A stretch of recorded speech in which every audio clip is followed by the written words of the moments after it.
오늘 이 자리에 참석하신 우리 모든 성도님들께 동일하게 은혜로 주시는 말씀인 줄로 믿습니다.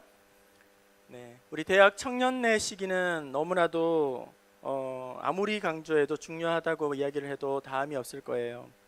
이 시기를 알차고 귀하게 그렇게 잘 값지게 보내야 할 것입니다. 누구나 하루가 24시간 똑같습니다. 하지만 양적인 그런 시간, 물리적인 시간은 똑같지만 질적인 시간 그리고 시간의 가치는 전혀 똑같지 않습니다. 그래서 여러분 이렇게 생각해 보세요.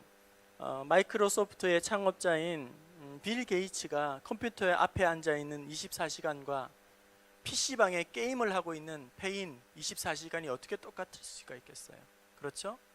빌 게이츠의 24시간 그리고 PC방에 게임을 하고 있는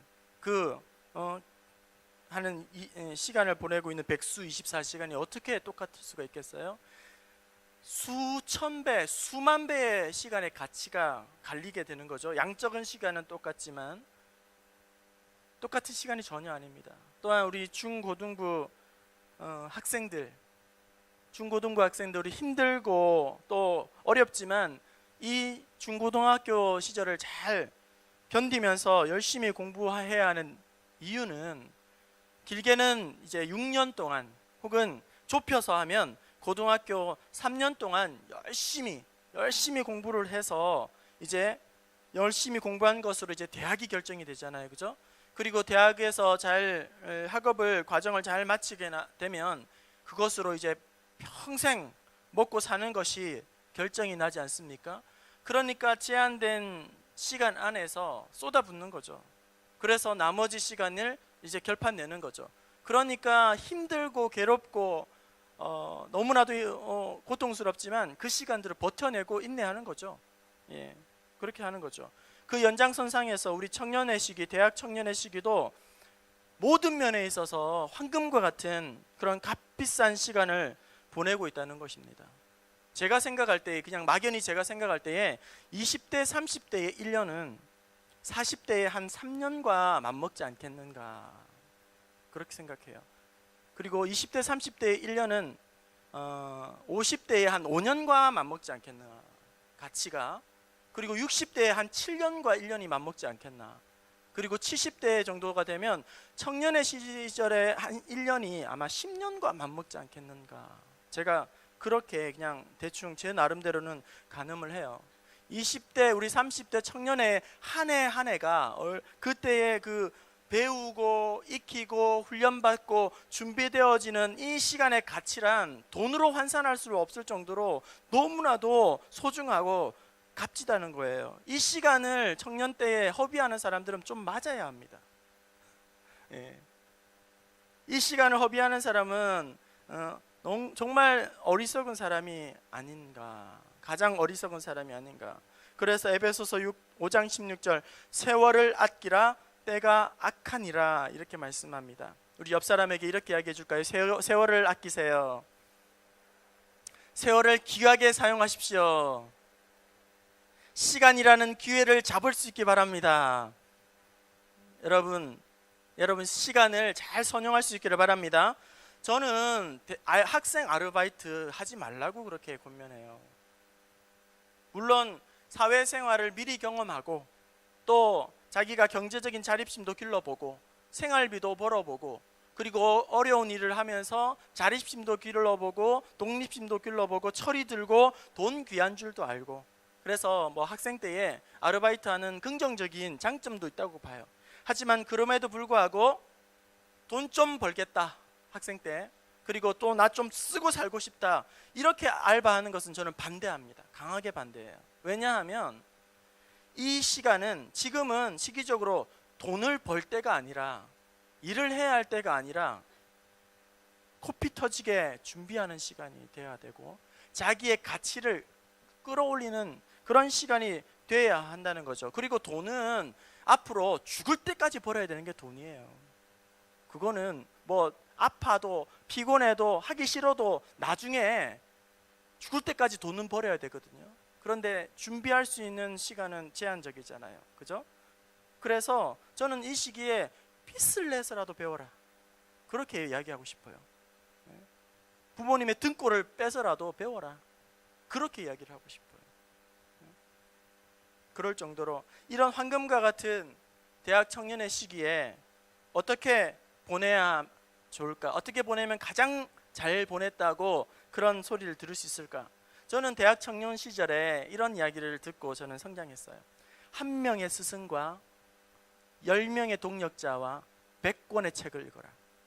다시 한번, 한 명의 스승과, 믿고 따를 수 있는 한 명의 스승과 10명의 동력자와, 신앙의 동력자와 100권의 책을 읽어라.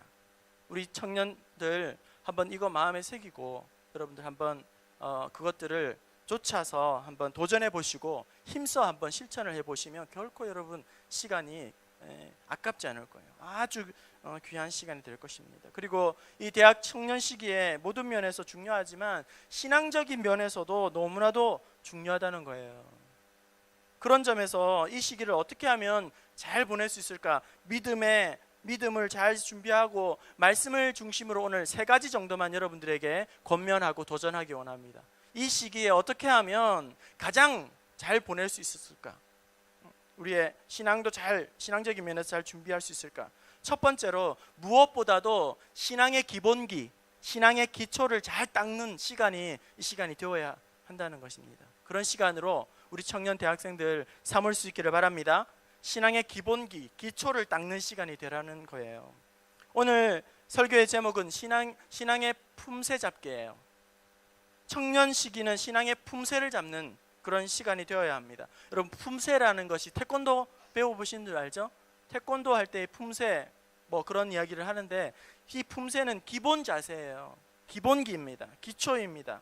그러니까 이 시기는 신앙의 기본기, 신앙의 기초를 다지는, 바로 잡는 그런 시간이 되어야 한다는 것입니다. 모든 것이 마찬가지예요. 기초가 있어야 됩니다. 기본기가 잘 닦아져 있어야 돼요. 더하기, 빼기, 곱하기, 나누기, 이 사칙 영산이 되지 않는 사람에게 미분, 적분을 하라? 있을 수 없는 일이죠. 기초가 잘 다져져야 더 고급 과정으로 들어갈 수가 있는 겁니다. 그렇죠? 또한 음악도 마찬가지고 또 운동도 마찬가지예요. 제가 처음 사역했던 교회의 목사님 딸이 바이올린을 전공하는 친구였는데 예고에 들어갔어요. 그래서 바이올린을 하다가 또 어떤 사정이 있어가지고 미국으로 음악 유학을 떠나게 됐는데, 제일 먼저 미국 가서 한 거, 연주한 것이 아니라 활을 잡는 거. 기본부터 다시. 바이올린을 키는 게 문제가 아니라 활을 어떻게 잡을 것인가, 이 활을, 그리고 어떻게 각도를, 이 어깨에 힘과 이 근육을 쓸 것인가, 그것만 잡는다는 거죠. 그리고 우리가 너무나도 잘 아는 그 박세리, 골프 여왕 박세리 있잖아요. 박세리가 미국에 가서 이제 제일 처음 한 거, 막 공을 친 게 아니라 그립을 다시 잡는 것부터 시작. 왜냐하면 이 골프채를 잡는 그립부터 시작하지 않으면 성장할 수가 없다는 거죠.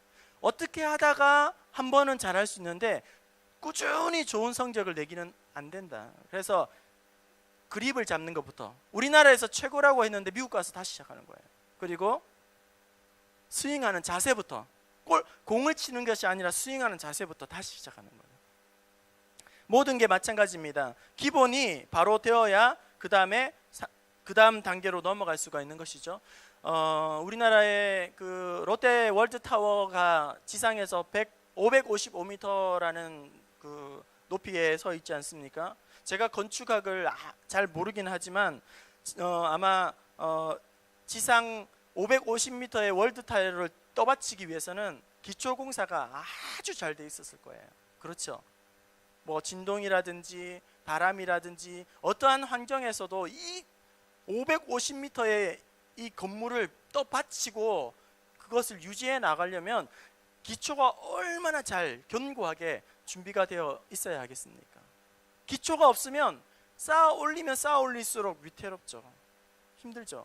어려워요. 이 건물도 마찬가지예요. 여러분, 이 안에 아무리 고급 인테리어 장식으로 가득 채워도 이 기초가 부실하면 여기 앉아 있을 사람이 누가 있겠어요? 아무도 없습니다. 기초가 튼튼해야 건물이 되고 활동이 가능하게 되는 거죠. 이 시기에 우리 청년들 신앙의 기초를 잘 다지는, 기본기를 다져나가는 그런 청년의 시간이 되어서 열심을 내야 한다는 거예요. 왜 이렇게 기초를 잘 청년의 시기에 다져야 하는가?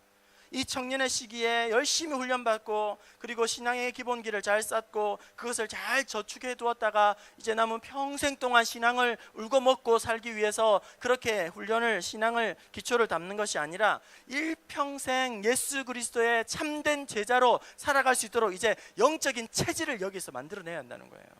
신앙의 기본기, 그리고 신앙의 토양, 밑바탕을, 밑그림을 청년의 시기에 잘 다듬고 준비를 해 나가야 한다는 것입니다.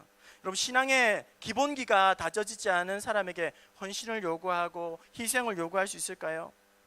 요구하면 안 됩니다. 그 사람에게 그것을 요구하는 것은 무리예요, 무리. 신앙의 기초가 약한 사람에게 귀한 직분을 맡기는 것은 위험천만한 것입니다. 자기만 힘들게 하는 것이 아니라 속해 있는 교회 공동체를 너무나도 위태롭게 하고 위기를 맞게 하는 거예요. 신앙의 기본기가 안 되는데 직분을 맡았다. 신앙의 기본기가 안 되는 사람이 임원을 맡고 또 교사를 맡고 소그룹 리더를 맡고 이러면 그 직분이 오히려 하나님 앞에 나아가는데 장애물이 돼요. 그 직분이 오히려 무너지는데 그 속도를 내게 된다는 것입니다. 저는 마치 이 절벽에 뿌리를 박은 나무와 같다고 그렇게 이야기를 하고 싶어요. 여러분, 우리가 상식적으로 나무가 평평한 땅에 뿌리를 박으면 어떻게 돼요? 시간이 가면 갈수록 쭉쭉 뻗어나가죠. 높이 올라가도 나무는 괜찮습니다. 문제가 전혀 없어요. 그런데 절벽에 나무가 뿌리를 박았어요. 그림이 상상되시죠? 절벽에 뿌리를 박았어요. 그러면 이 나무는 어떻게 될까요? 처음엔 괜찮아요. 여린 가지를 뻗을 때는 괜찮아요. 그런데 이게 시간이 지나면서 점점 커져요. 그럼 어떻게 돼요? 거기에다가 뭔가 짐이 무겁게 올라갔어요. 그럼 어떻게 돼요? 이 나무는 크면 클수록 위태로운 거예요. 크면 클수록 무너지게 되는 거죠. 마찬가지입니다. 신앙의 기본기가 안 된 사람이 직분을 맡는다? 결국 어떻게 될까요? 절벽에 뿌리를 박은 나무와 같이 부러지게 되는 거예요. 무너지게 되는 거예요. 잠깐은 그 직분을 잘하는 것 같아 보여요. 하지만 나중에는 더 안 좋은 상태로 곤두박질치게 바닥을 치게 되는 것입니다. 무너지게 되는 것입니다. 기초가 부실한데 직분을 맡았다. 기초가 부실한데 임원을 맡았다. 기초가 부실한데 목사가 되었다. 자신뿐만 아니라 공동체를 망하게 하는 거예요. 대혼란에 빠지게 하고 고통을 주는 그런 교회에 문제가 되는 거라는 것이죠. 여러분, 그리고 나 자신이 교회에 오래 다녔다고 해서 신앙의 기초가 있다, 기본기가 있다고 착각하지 마십시오. 나는 어렸을 때부터 유아 세례 받고 신앙생활 했어요. 입교했어요. 그리고 저는 몇 대째, 제가 지금 3대, 4대째 예수 믿는 집안에서 태어났고, 중고등학교 시절에 학생회 회장을 하고 임원을 하고, 여러분, 이것이 나의 신앙의 수준이 될 수 있습니까? 나는 목사의 자녀로 태어났다. 나는 장로의 자녀로 태어났다. 권사님의 자녀로 태어났다. 안수 집사의 자녀로 태어났다. 그것이 내 신앙의 수준을 담보합니까? 착각이에요, 착각. 내가 지금 출석하고 있는 교회가 규모가 있다. 잘 짜여져 있다. 사이즈가 있고, 그 교회에 내가 출석하고 있고, 그 역사와 전통이 있다. 그것이 내 신앙의 수준이에요? 착각이에요, 착각. 착각이에요. 저는 오래된 찬양 중에 이런 찬양이 있습니다. 나는 어릴 때부터 하나님을 알고 주를 믿는다 생각해 왔었네. 많은 가르침 지켜받았지만 내 마음은 항상 공허했네. 성경 속에서 나를 보았네. 언제나 목말라 우물가에 있는 나, 육의 육에서 영으로 거듭나야 함을 주님은 나에게 말씀하셨네. 어렸을 때부터 신앙생활을 했다고 내가 하나님을 안다고 착각하지 말아요. 속지 말라는 거예요. 교회를 다니면서도 영 목말라 하는 것, 오히려 세상에 주는 그것을 더 좋아하는 것, 그것에 내가 마음이 온전히 쏟아져 있으면서 착각하지 말라는 거예요. 그렇게 착각하고 있는 분들은 깨어나십시오. 깨어나십시오. 새신자이든지 구신자이든지 여러분, 신앙의 이 기본기가 부실하다고 생각하시는 분들은 부끄러운 것을 생각하지 말고 다시금 시작하세요. 기초부터 다시금 더디 가는 것 같다고 생각하지 마시고 다시금, 그것이 더디 가는 것 같아도 결국은 건강하게 쓰는 거예요. 결국은 바르게 쓰는 겁니다.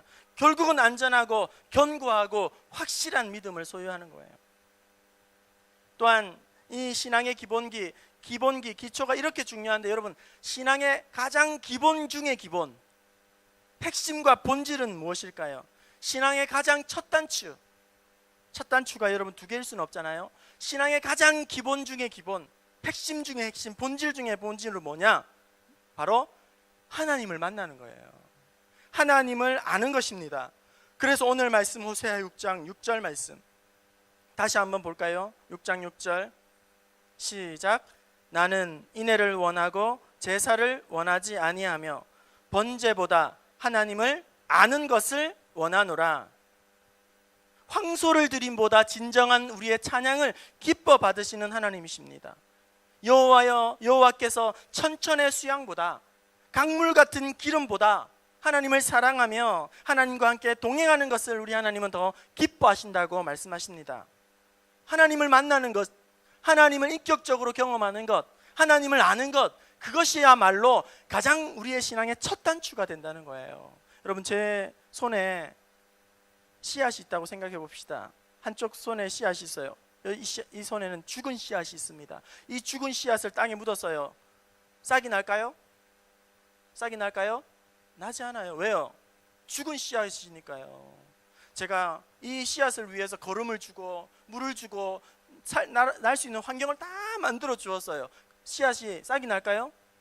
나지 않아요. 왜요? 죽은 씨앗이기 때문이에요. 죽은 씨앗이, 생명이 없는 씨앗이기 때문이에요. 이쪽에 한 손에는 생명이 있는 살아있는 씨앗이 있어요. 땅에 묻었어요. 싹이 날까요? 싹이 날까요? 네, 나죠. 왜요? 생명이 있으니까. 씨앗에 환경이 마련되지 않았어요. 습기가, 수분이 없다거나 땅에, 아니면 겨울이에요. 그러면 나지 않겠죠. 환경이 좋지 않을 때는 나지 않아요. 1년, 2년 기다립니다. 하지만 그 언젠가 결국 이 씨앗은 싹이 납니다. 꽃이 피웁니다. 왜요? 생명이 있기 때문이에요. 생명이 있기 때문입니다. 오늘 우리가 하나님을 만나지 않으면 안 된다는 거예요. 예수 생명 없으면 아무런 우리의 신앙에 이것은 허울 뿐인 거예요. 여러분, 하나님을 만나지 않은 사람 예배할 수 있습니까? 예배할 수 있습니까? 예배 의식은 참여할 수는 있겠죠. 하지만 하나님을 인격적으로 만나지 못한 사람은 예배 드릴 수가 없습니다. 여러분, 하나님을 만나지 못한 사람에게 변화를 요구하고 헌신을 요구하고 성숙을 요구할 수 있을까요? 아니요, 없어요. 왜입니까? 성숙은, 변화는, 그리고 성숙은, 이 헌신은 강요로 되는 것이 아니기 때문이에요. 하나님을 인격적으로 만난 그 경험이 나를 헌신의 자리로 인도하는 거예요. 하나님을 만난 그 은혜가 나를 하여금 변화로, 성숙으로 나를 끌어가는 거예요. 하나님을 만난 그 인격이 하나님 앞에서 믿음으로 신신하게 드려지게 되는 것입니다. 주 내 소망은 주 더 알기 원합니다. 이전보다 더 가까이 가기 원합니다. 주님의 품에 기대기만 원합니다. 주의 사랑으로 나를 변화시켜 주시옵소서. 여러분, 하나님을 인격적으로 만나는 이 신앙의 첫 단추를 잘 끼셨습니까? 하나님을 인격적으로 만나는 이 첫 단추를 잘 못 끼었다면 여러분 다시 신앙의 온 매무새를 확인하십시오. 그래서 나머지 모든 단추를 다시 열고 하나님을 인격적으로 만나는 이 신앙의 첫 단추를 다시금 끼워야 한다는 거예요. 그것이 아니면 마치 절벽에 뿌리를 박은 나무처럼 시간이 가면 갈수록 위태롭고 나중에는 결국 그것 때문에 부러지고 망하고 마는 것입니다. 첫 번째, 이 시기에 무엇을 하라? 신앙의 기본기, 신앙의 기초를, 터를 잘 다지는 시간으로 삼아라. 그리고 두 번째, 신앙의 훈련과 연습이 필요하다는 거예요. 연습과 훈련을 중하게 여겨야 한다, 해야 한다는 거예요. 여러분, 신앙의 기본기를 다지기 위해서는 우리가 이제는 훈련의 차원으로 들어가야 되는 거예요. 훈련의 차원으로. 마태복음 12장 35절은 이렇게 말씀합니다. 선한 사람은 그 쌓은 선에서 선한 것을 내고 악한 사람은 그 쌓은 악에서 악을 내는 것이니라. 이게 무슨 말일까요? 우리 안에 무엇을 쌓느냐, 내 안에 무엇을 쌓느냐 채우느냐에 따라서 나오는 것이 결정된다는 거예요. 그래서 선한 것을 가득 채우면 자연히 내 안에서 바깥으로 선한 것이 나가게 되죠. 나쁜 것을, 악한 것을 쌓으면 바깥으로 악한 것이 나가는 거예요. 내 안에 기쁨이 가득 채워지면, 쌓이면 내 입술에 산성이 나고 기쁨이 나가요. 내 안에 은혜로 충만하고 사랑으로 충만하면 내 가족들에게, 주위의 사람들에게 사랑이 자연적으로 흘러가요. 하지만 내 안에 미움이 가득 쌓이게 되면 내 입에서 저주가 나가고 미움이 자꾸 흘러가. 내 안에 무엇을 쌓았느냐가 내게 나가는 것에 결국 결정한다는 거예요. 내 신앙의 기본기가, 여러분, 가만히 있는데 저절로 신앙의 기본기가 쌓이는 것이 아닙니다. 가만히 있으면 저절로 쌓이는 것이 있어요. 아무것도 하지 않아도 우리 안에 쌓이는 것이 있어요. 그게 뭐냐면 죄입니다. 죄는 아무것도 안 해도 내 안에 계속 쌓이게 돼 있어요. 게으름이에요. 나태함이에요. 그래서 여러분, 죄를 짓는 데는 노력이 필요 없어요. 가만히 있으면 죄 짓게 되어 있는 거예요. 여러분, 죄를 짓는데 세미나가 필요합니까? 수련회가 필요합니까? 아니에요. 그런 거 필요 없어요. 은혜 받는데 수련회가 필요한 거예요. 부흥회가 필요한 거예요. 여름 성경학교 캠프가 필요한 거예요. 죄 짓는 데는 가만히 있으면 돼요. 여러분, 가만히 있으면 우리가 믿음이, 신앙의 기초가 터가 잦아지는 게 아니라는 말이에요. 마치 이런 거예요. 여러분, 정원을 가만히 내버려두면 어떻게 됩니까? 잡초만 무성하게 나오는 거예요. 마찬가지예요. 우리가 신앙의 기본기, 터를 잡고 싶다, 그런 마음의 소원이 있는데 우리가 훈련하지 않고 애쓰지 않고 경건의 훈련을 하지 않는다, 이러면 안 된다는 거예요. 가만히 있으면 말씀이 쌓이나? 가만히 있으면 기도가 쌓이고 은혜가 쌓이고 경건이 쌓이고 영성이 쌓이는 게 아니라는 거예요. 신앙이 훈련을 받아야 돼요. 경건의 훈련을 해야 한다는 것입니다. 여러분, 군복을 입혀놓는다고 군인이 되는 게 아니에요. 군인에 걸맞는 훈련을 받아야지 이제 진짜 군인이 되는 거예요. 키가 크다고 해서 다 농구 선수가 되는 게 아니에요. 농구 선수가 되었다고 다 좋은 성적을 내는 것이 아니에요. 농구 선수들이 꾸준히 훈련을 해야 좋은 성적을 내게 되고, 꾸준히 훈련해야 그 컨디션을 최상으로 유지하면서 끊임없이 시즌에 계속 좋은 성적을 유지하게 된다는 거예요. 신앙의 품새를 잡기 위해서는 지속적인 훈련, 반복적인 훈련을 해야 된다는 거예요. 띄엄띄엄 예배드리고 띄엄띄엄 신앙생활을 하면서 그렇게 소그룹 모임을 소홀히 여기고 빠지면 곤란하다는 겁니다. 여러분, 훈련의 원리는 단순해요. 훈련의 원리는 단순합니다. 지속성과 반복성이에요. 지속성과 반복성, 이것이 중요합니다. 마른 운동장에, 여러분, 운동장에 여러 자동차를 주차해 놓았어요. 비가 옵니다. 비가 오는데 그러면 주위가 촉촉하게 젖어들겠죠. 그런데 자동차 주차된 밑에는 아직 젖지 않아요. 그렇죠? 뽀얀 먼지가 있습니다. 그러다가 자동차 한 대가 부르릉 하고 나갑니다. 그러면 네모난 노란 상자가 이제 나오죠. 젖지 않은. 그렇죠? 그런데 비가 조금 오다가 그치면 그만이에요. 그런데 비가 계속 온다고 생각해 보세요. 비가 계속 쏟아져요. 반나절 한나절 계속 쏟아져요. 그러면 차가 주차되어 있어도 그 밑에 먼지까지도 비가 다 스며들게 되어 있는 겁니다. 하나님의 은혜가 이런 거예요. 우리가 찔끔찔끔 띄엄띄엄 신앙생활하고 주일 성수하니까 믿음이 자라지 못하는 거예요. 붙는 은혜가 있어야죠. 지속적이고 반복적으로 훈련해야 되는 거예요. 여러분, 오솔길이 어떻게 나는 길입니까? 산으로 가면 오솔길 있잖아요. 사람들이 계속 오가는 길이 결국은 그것이 오솔길이 되어지고 더 많은 사람들이 길이 넓어지는 거잖아요. 그죠? 그러다가도 사람이 다니지 않도록 통제를 해버리면 그 오솔길은 사라지잖아요. 신앙의 기본기도 마찬가지라는 것입니다. 주일 성수하는 거 굉장히 귀한 일이지만 주일 성수와 함께 우리가 할 수만 있으면 오후 예배도 참여하고 수요 예배도 참여하고 이 밤에 금요기도에도 사모하고 참여해야 한다는 거예요. 그리고 예배뿐만 아니라 성도의 교제, 소그룹 모임까지, 목장 모임까지, 섬김과 나눔까지 우리가 해야 한다는 것입니다. 목장 그런 소그룹 모임을 우리가 참여하면서 신앙의 성장과 성숙의 지평이 넓어지고 깊이가 달라지게 되는 거예요. 시간을 가면 갈수록 이런 모임을 참여하는 중에 우리의 신앙의 성장의 가속도가 막 붙는 겁니다. 하늘로 날아오르는 거죠. 일정한 속도로 이상으로 스피드를 올려야 비행기가 날아오르잖아요. 그렇죠? 신앙도 마찬가지예요. 그냥 천천히 가는 것도 물론 어렸을 때는 되지만 우리의 신앙이 하늘로 날아오르려면 가속도를 붙여서 밀어 올려야 되는 것입니다. 묵직한 우리의 이 본성을 밀어 올려야 되는 것입니다. 그렇지 않으면 10년, 20년 아니 평생을 신앙생활을 해도 믿음이 자라지 않는 거예요. 그 제자리만 계속 맴돌다가 제자리만 걸음만 하다가 그렇게 끝나는 겁니다. 청년의 시기, 이 시기에는 무엇을 하는 시기인가? 신앙의 길을 내는 시기예요. 신앙의 길을 내는 시기. 그것도 길을 내되 간신히 사람 하나 다닐 수 있는 오솔길을 만드는 것이 아니라 내 신앙의 길을 내되 차 한 대 간신히 다닐 그런 골목길을 내는 것이 아니라 내 신앙의 길을 내되 고속도로를 내버려야 한다는 거예요. 청년의 시기는 믿음의 영적인 하이웨이를 만들어내야 한다는 거예요. 그러려면 지속적인 신앙의 훈련과 반복이 이루어져야지만 그래서 이렇게 자랄 수 있다는 것입니다. 여러분, 모임과 예배와 모임에 더욱 힘을 내십시오. 열정을 쏟으십시오. 소그룹 모임에 여러분 빠지지 마십시오. 적극적으로 힘써 참여하십시오. 거기에 핵심 멤버가 되십시오. 사명자가 되십시오.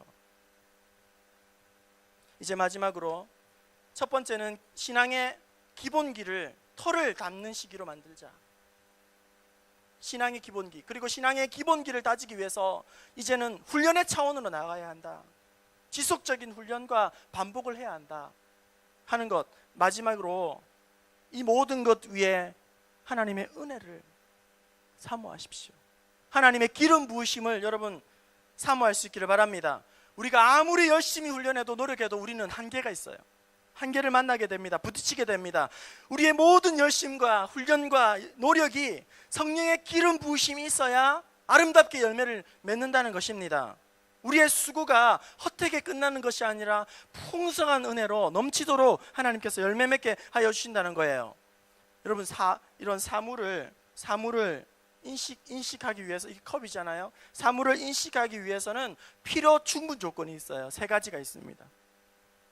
첫 번째, 이 사물을 인식하기 위해서는 인식의 객체, 그러니까 이 사물이 있어야 된다는 거예요. 객체, 그죠? 대상이 있어야 되겠죠? 인식하기 위해서는. 그리고 두 번째는 인식의 주체, 내가 있어요. 내가 있어야 얘를 볼 거 아니에요. 눈이 있어야 돼요. 정확하게 말하면 눈이 있어야 얘를 인식하고 볼 거예요. 물건이 있고 눈이 있어요. 이러면 이게 인식이 됩니까? 두 가지로는 안 돼요. 하나가 반드시 더 있어야 돼요. 세 개가 돼야 돼요. 그게 뭐냐면 빛이에요. 빛. 깜깜하게 이 공간이 어두우면 물건은 있지만, 사물은 있지만, 내 눈은 있지만 이것을 인식할 수가 없어요. 여기에 반드시 빛이 있어야 돼요. 빛이 이 사물을 비춰서 반사되는 것을 우리의 시각과 망막이 반응을 해서 이게 물체구나, 컵이구나 하고 우리의 뇌는 인식을 한단 말이에요. 이것이 인식하는 세 개의 필요 충분 조건이에요. 객체와 주체와 빛. 이게 무슨 말을 하냐면 우리의 신앙도 마찬가지라는 거예요. In your light, we see light. 당신의 빛 안에서 우리는 봅니다.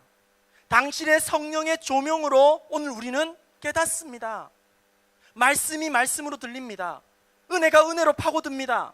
아무리 하늘에서 폭포수 같은 은혜가 쏟아져도 성령의 은혜가 없이는 내 안에 그냥 강팍한 거예요. 메마른 거예요. 다른 사람들은 예배당에서 떼굴떼굴 구르면서 하나님 앞에서 감격을 노래하는데 나는 냉랭하게 그냥 돌아가는 거예요. 성령의 은혜가 없을 때, 성령의 부어주시는 기름 부으심이 없을 때, 성령의 조명이 없을 때에 우리의 마음에 어떤 은혜도 부딪혀오지 않는 거예요. 도전이 되지 않고 결단으로 순종할 수가 없는 거예요. 그래서 우리는 말씀 앞에, 훈련 앞에서 하나님 성령의 은혜를 허락하옵소서, 성령의 능력을 우리 가운데 부어주시옵소서, 하나님 영적인 나의 눈을 열어주시옵소서, 마음의 깨달음을 주시옵소서, 문제를 꿰뚫을 수 있는 통찰력을 하나님 주시옵소서, 지혜를 주시옵소서. 그래야 말씀이 부딪혀 오는 거예요. 성령의 빛 안에서, 성령의 거룩하심 안에서 영적인 안목이 열리고 통찰력이 열리게 되는 것입니다. 만군의 여호와께서 말씀하시되 이는 힘으로도 되지 아니하고 능으로도 되지 아니하며 오직 나의 영으로 되느니라. 할렐루야. 우리 청년들 열심히 공부하세요. 열심히 준비하세요. 코피 터지게 실력을 쌓으세요. 하지만 우리 하나님이 여러분 기회의 문을 열어주셔야 돼요. 우리 하나님 여러분 함께 해야 합니다. 하나님이 여러분의 만남이 축복을 주셔야 됩니다. 아무리 내가 준비를 잘해도 하나님께서 여러분에게 기회를 주시지 않으면, 만남의 축복을 주지 않으면 그런 모든 코피 터지게 준비한 것들이 아무런 빛을 발하지 못하게 될 거예요. 이제 말씀 마칩니다. 3가지를 부탁을 드렸어요. 청년의 시기에 우리 모든 성도들에게도 마찬가지입니다. 어떻게 하면 이 귀한 시간들을 하나님 앞에 보내드릴까, 높여드릴까, 값지게 사용할까, 후회 없이 세월을 아낄까? 첫 번째, 신앙의 기본기를 다지라. 신앙의 기초를 중하게 여기라.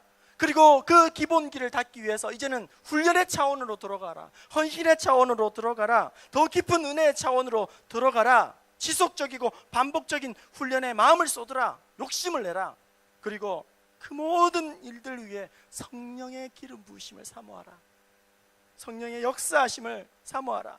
하나님, 성령의 임재하심 있는 예배 연장 되게 하옵시고, 예배 가운데 하나님 내 마음 가운데 성령에 부딪히는 그런 은혜가 있게 하여 주시고, 깨어짐의 은총이 있게 하시고, 성령의 조명으로, 성령의 빛 안에서 내가 다시금 하나님 결단하고 회복하는 은혜가 있게 하옵소서.